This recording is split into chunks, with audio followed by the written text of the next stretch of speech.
I'm of a certain age, so nostalgia is a huge part of my gaming consumption, as I'm sure is clear by the types of games I make videos on. Nothing is peak nostalgia like the Teenage Mutant Ninja Turtles. These dudes were everywhere throughout my childhood, my teen years, and even now in adulthood. Their staying power is insane, and I think it's well earned. Some of the earliest good licensed games were based on the TMNT property. There was the original NES game, which is debatably great, but those who say it wasn't probably just didn't enjoy it because of some of the crazy difficulty spikes, and honestly, they were pretty cheap. Then there was TMNT, the arcade game, which also came to NES, and this game was just fantastic.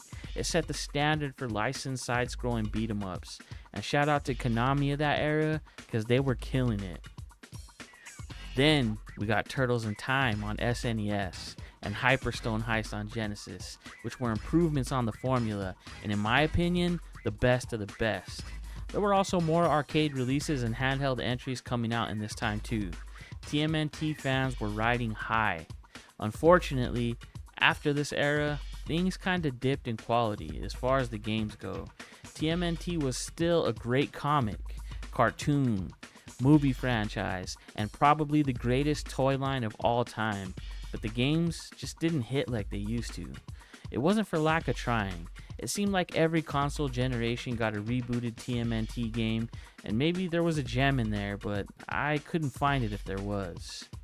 We got Turtles in Time reshelled, but I can't really count that because, well, it was Turtles in Time.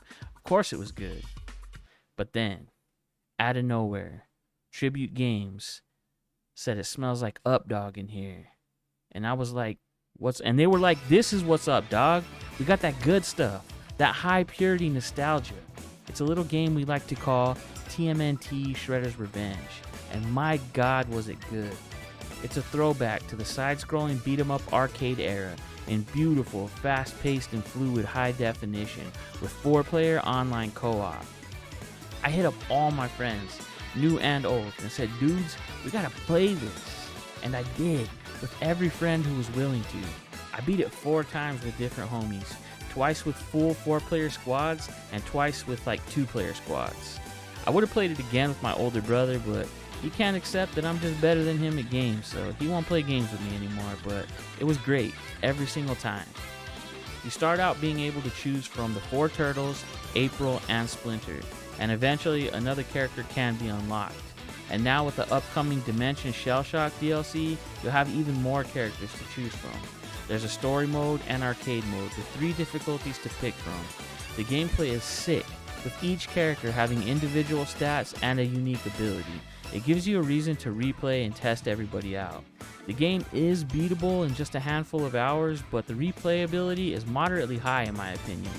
I can't recommend this game enough, especially to old heads like myself, but to anyone and everyone just because it's that fun and accessible. It's available on all modern platforms, and it's even crossplay between Xbox and PC.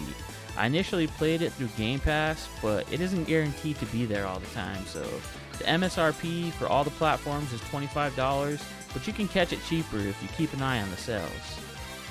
That's it for now. Thanks for watching, dudes. Don't forget to like and subscribe for more, and maybe even leave a comment, and I'll catch you later.